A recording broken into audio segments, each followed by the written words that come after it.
Advantage, characteristics, internet के क्या क्या गुण हैं। तो इंटरनेट जो खोज हुआ, इंटरनेट का जो विकास हुआ, इसके पीछे सबसे मूल कारण क्या रहा?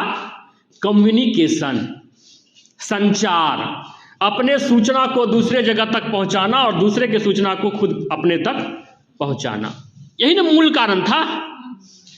और आज भी मूल कारण यही है। हम लोग कुछ भी यूज कर ले, व्हाट्सएप यूज कर ले, इंस्टाग्राम यूज कर ले, फेसबुक यूज कर ले, टेलीग्राम यूज कर ले, यूट्यूब यूज कर ले, सबका मूल सिद्धांत वही है कि कोई आदमी अपना इंफॉर्मेशन उस पर डाला और तुम उस इंफॉर्मेशन को ले रहे हो। फेसबुक पर हम डाल दिए कि हम आज जो है ना होटल ताज में खाना खा रहे हैं, डाल दिए, तो तुम लोग क्या कर रहे हो? उसको देख रहे हो, लाइक कर रहे हो, कमेंट कर रहे हो। तो अपना इंफॉर्मेशन हम तुमको दिए, तुम उस पर अपना प्रतिक्रिया दे रहे हो, यही ना हो रहा है जी। यूट्यूब पर हम वीडियो बना के डाल दिए, तुम उसको देख रहे हो, तुम अपना प्रतिक्रिया दे रहे हो, वीडियो में क्या अच्छा है क्या खराब है, तो क्या हो रहा है? इंफॉर्मेशन शेयरिंग हो रहा है जी। दूसरा है, तो पहला क्या हो गया? कम्युनिकेशन। दूसरा है इंफॉर्मेशन, सूचना, हमको जानकारी मिलता है। कोई तरह का जानकारी आज के डेट में यदि आपको चाहिए तो आप इंटरनेट का उपयोग करते हैं, अगर आपको जानकारी है तो। एक और बात हम बताना चाहेंगे कि वैसे तो हम पढ़ाई किए हैं कंप्यूटर साइंस इंजीनियरिंग का, लेकिन अब तक हम तुम लोगों को जो भी पढ़ाए उसमें से शायद ही कुछ टॉपिक होगा जो हम इंजीनियरिंग समय में पढ़े होंगे। बाकी सारा चीज इंटरनेट से ही हम भी प्राप्त किए हैं। और इवन अगर आपको एक बार जानकारी हो जाएगा, इंटरनेट का यूज करने के लिए आ जाएगा, तो आपको किसी से कोई जानकारी पूछने का जरूरत नहीं पड़ेगा। आप हर चीज का जानकारी आराम से इंटरनेट के माध्यम से प्राप्त कर सकते हैं। जैसे अभी हमको एक मैसेज आया व्हीकल रजिस्ट्रेशन के बारे में, तो उसमें लिखा हुआ था HSRP। अब कहिए HSRP क्या है? 2-3 आदमी से पूछे भी तो नहीं बताए, गूगल पे सर्च मारे, 1 सेकंड के अंदर आ गया। हाई सिक्योरिटी रिस्क प्लेट, इस तरह का जो नंबर प्लेट आजकल आता है। तो कोई भी जानकारी नहीं बोलने वाला बात है। अगर आप चाहेंगे तो आपको यह भी बताएगा कि मरने का कितना तरीका है, मतलब जीने का तो तरीका वो बता रहा है, मरने का भी तरीका बता रहा है, किस में कितना देर कष्ट भोगेंगे ये भी बता देगा। तो ऐसा कोई जानकारी नहीं बचा है जो इंटरनेट पर उपलब्ध नहीं है। बस आपको उससे जानकारी लेने के लिए आना चाहिए। कोई टीचर का आवश्यकता नहीं है, कोई स्कूल कॉलेज, सब कुछ इंटरनेट में है। और बेहतरीन, जिसका उम्मीद आप यहां पर नहीं लगा सकते हैं कि यहां उस तरह का चीज इंफॉर्मेशन आपको कोई दे देगा, वो इंफॉर्मेशन अवेलेबल है, फ्री में अवेलेबल है, आपको बस पता होना चाहिए। लेकिन दिक्कत क्या है कि हमारे अंदर एक प्रॉब्लम है कि हम लोग हर इन्वेंशन का जो ड्रॉबैक होता है उस पर ज़्यादा फोकस करते हैं और जो प्लस पॉइंट होता है उसको छोड़ देते हैं। आज हमारे देश में, हमारे गांव में इंटरनेट तो पहुंचा, लेकिन इंटरनेट का उपयोगिता कम हो रहा है, इंटरनेट का मिसयूज ज़्यादा हो रहा है। लोग रील्स देखने के चक्कर में बर्बाद हो रहे हैं। इंटरनेट सबके हाथ में है, लेकिन कभी कोई जानकारी, अच्छा जानकारी लेने के लिए इंटरनेट का उपयोग नहीं कर रहा है। रील्स देखने और रील्स बनाने के चक्कर में लोग पड़ा हुआ है। जो बना रहा है उसको फिर भी हम कहेंगे बेहतर है कि कम से कम कल के डेट में अगर उसका चैनल चल गया तो कुछ पैसा कमा लेगा, कुछ पॉपुलैरिटी कमा लेगा। लेकिन जो देख रहा है वो तो, अक्सर हम रोड पे देखते हैं, बाइक से आते रहते हैं लोग, कैमरा लेकर के रिकॉर्डिंग करते रहता है। बड़ा आश्चर्य लगता है समाज कहाँ जा रहा है। इतना अच्छा चीज का क्या उपयोग कर रहा है लोग। गोल्डन पीरियड है, जब वो मैट्रिक इंटर कर रहा है उस समय वो रील्स बना रहा है, वो भी क्या, तो रोड पे खड़ा होकर कॉलर उठा के। खैर ये हमारे हाथ में है नहीं। क्लासरूम में है तो आपको समझा दे रहे हैं, रोड पे अगर बोलेंगे तो आप कहिएगा आपको क्या मतलब है, हम कुछ भी करें, हाँ बनाएंगे।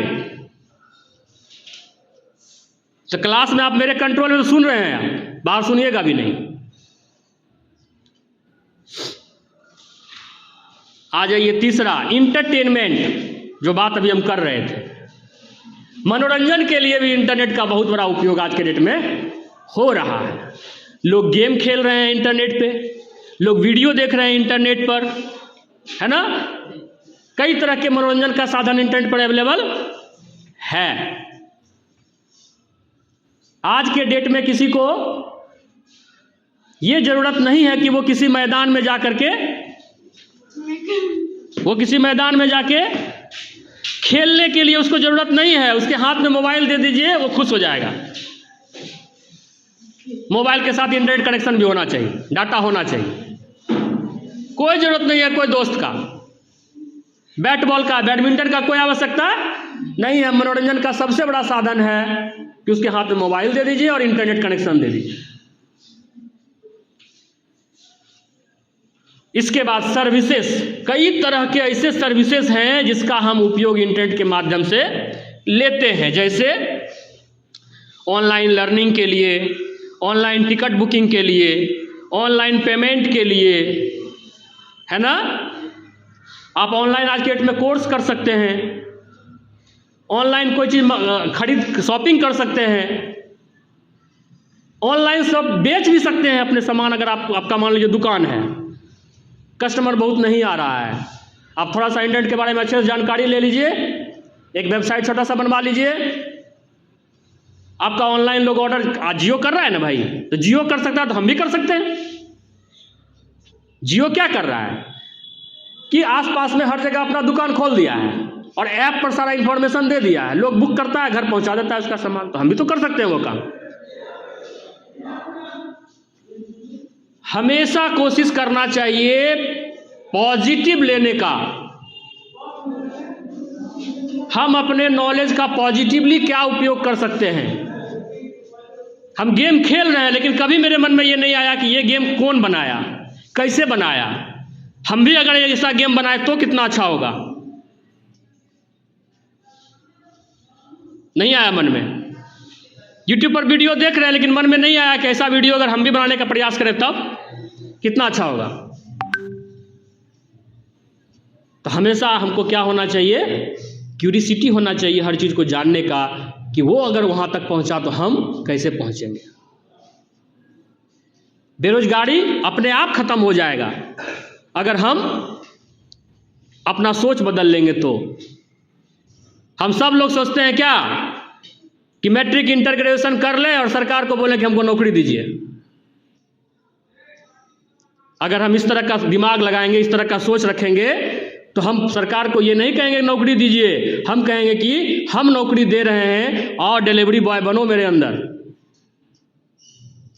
हमने सेटअप कर दिया जियो मार्ट, क्या नाम है तुम्हारा, अनुराग मार्ट हम सेटअप कर दिए हैं, हमको 50 डिलीवरी बॉय चाहिए, लीजिए। देखिए बेरोजगारी कैसे गया। तो सोच बदलना पड़ेगा। इसके बाद आइए डिसएडवांटेज ऑफ इंटरनेट। हम पहले ही बात किए थे कि दुनिया में ऐसा कोई इन्वेंशन नहीं है जिसका एडवांटेज हो और डिसएडवांटेज नहीं हो। तो हाँ, इंटरनेट का भी डिसएडवांटेज है, इसमें भी दोष है, इसमें भी अवगुण है। पहला, थेफ्ट ऑफ पर्सनल इंफॉर्मेशन। जब आप इंटरनेट का उपयोग करेंगे तो आपको हमेशा ये ध्यान रखना पड़ेगा कि आपका जो पर्सनल इंफॉर्मेशन है वो कोई दूसरा आदमी उपयोग ना करे। जैसे आप ऑनलाइन पेमेंट करेंगे तो पेमेंट करने में आप कार्ड नंबर डालेंगे, पिन नंबर डालेंगे, तो आपको ध्यान रखना पड़ेगा कि उसका उपयोग दूसरा कोई नहीं करे, वो शेयर ना हो जाए।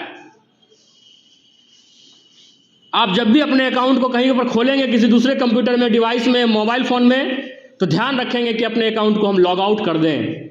जनरली लोग क्या करते हैं, किसी साइबर कैफे में गए, अपना ईमेल आईडी खोले, एडमिट कार्ड डाउनलोड करके प्रिंट करवा लिए, लेके चल दिए, 5 रुपया दिए उसको प्रिंट आउट का, लेके चल दिए। आपका अकाउंट वहां खुला रह गया।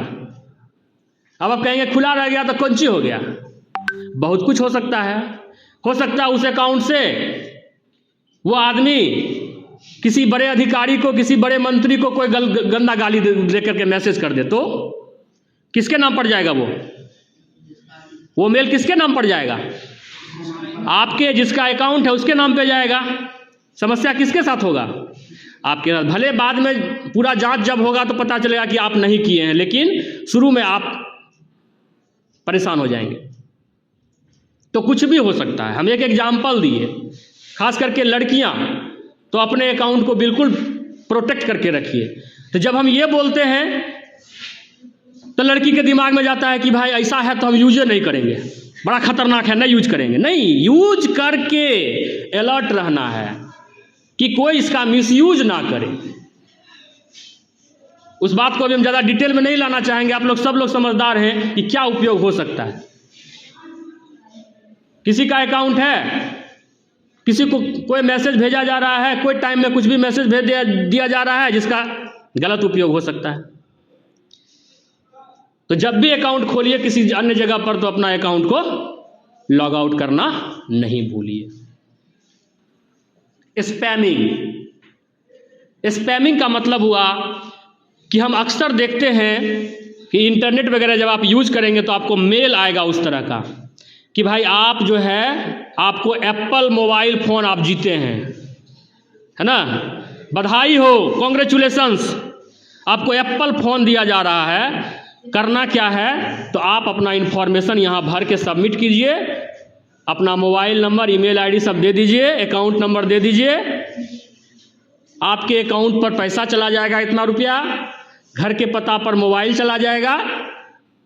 अब ऐसी स्थिति में आप सही इन्फॉर्मेशन देंगे या गलत इन्फॉर्मेशन देंगे?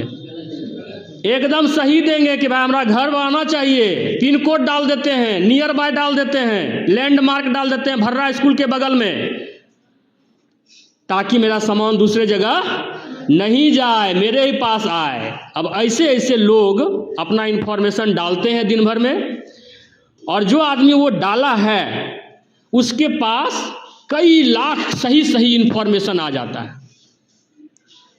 है या नहीं आ जाता है?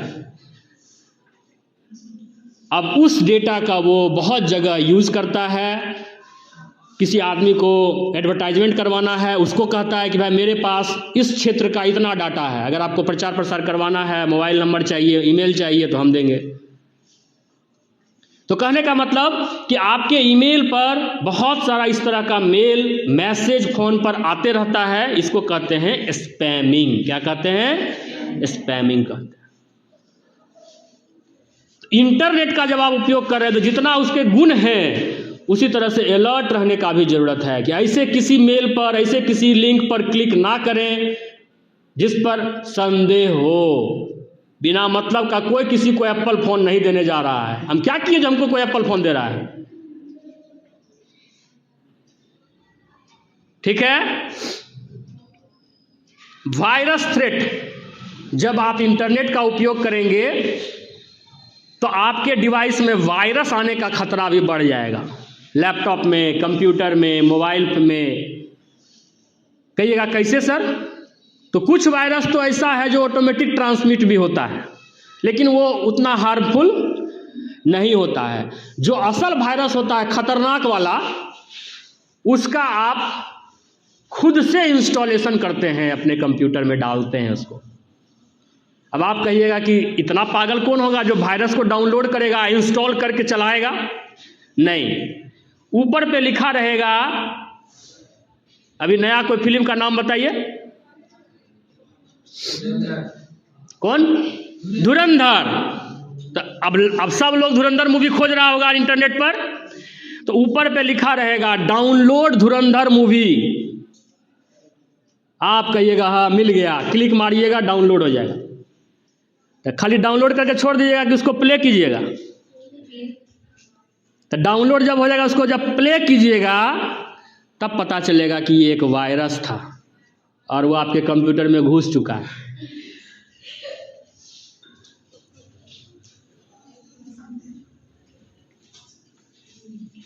गेम खेलने वाला जो बच्चा होता है, लिखा रहेगा ऊपर में फलाना गेम। कोई गेम का नाम बताओ अगर तुम लोग जानते हो तो। कौन fire? Quick fire, free fire game, download free fire game. बच्चा देखा तुरंत डाउनलोड मारा, खेलने के लिए उसको ओपन किया तो पता चला कि वो एक वायरस था। अच्छे अच्छे लोग जो होते हैं प्रोफेशनली, कोई सॉफ्टवेयर को अपने कंप्यूटर में इंस्टॉल करते हैं, लिखा रहेगा ऊपर में download MS office 2018, MS office 2018। आप कहिएगा मिल गया MS ऑफिस का फाइल, वर्ड एक्सेल काम करेंगे, बड़े प्रैक्टिस करेंगे, बड़ा अच्छा है, डाउनलोड मारिएगा, जैसे ही खोलिएगा पता चलेगा कि वो वायरस है। तो ऐसा गलती लोग करते हैं। अब कहिएगा इसमें क्या किया जाए सर? तब तो कुछ डाउनलोडे नहीं किया जाए आपके अनुसार? नहीं, आप वेरीफाई कीजिए कि वो जो साइट है, वो जो प्लेटफॉर्म है, वो सेंसिटिव तो नहीं है, वो गड़बड़ तो नहीं दिख रहा है। MS ऑफिस का सॉफ्टवेयर अगर होगा तो माइक्रोसॉफ्ट के साइट पर होना चाहिए, नहीं होना चाहिए। तो वेरीफाइड साइट से ही किसी चीज को डाउनलोड कीजिए, जैसे तैसे इधर उधर के लिंक पर क्लिक करने से आपको खतरा हो सकता है। और अंतिम है, जिसका चर्चा क्लास में करना सही भी है और नहीं भी है, इसको कहते हैं पोर्नोग्राफी। एडल्ट कंटेंट जो है वो भी आपके इंटरनेट पर अवेलेबल होता है और उससे भी हमको बचना होता है। हम दोनों बात इसीलिए बोले कि हम लोग एक साथ बैठे हुए हैं सब लोग, लेकिन इस बात का ध्यान रखेंगे कि जब हम इंटरनेट का उपयोग कर रहे हैं तो हो सकता है किसी साइट के ऊपर उस तरह के कोई कंटेंट हमको दिख जाए, तो हमको क्या करना है, उसको क्लोज करके हटा देना है, उसके अंदर ज़्यादा नहीं देखना है, नहीं तो हम उसके अंदर जाएंगे तो बहुत सारा एडिक्शन लग सकता है और वो जो इंटरनेट का फायदा है वो ना करके हम उसका दुरुपयोग शुरू कर देंगे। तो इससे भी बचना है। तो हम वो हर चर्चा किए जिससे आपको खतरा है, क्योंकि हम ये कह रहे हैं, हम एक कंप्यूटर टीचर हैं, हम ये कह रहे हैं कि आप इंटरनेट का उपयोग कीजिए, उससे डरिए मत कि इतना सारा खराबी है तो नहीं करेंगे, क्योंकि इसका कुछ बहुत कुछ अच्छाई भी है, लेकिन उसके खराबी से आप बच के रहिए। क्लियर हो गया? अब आ जाइए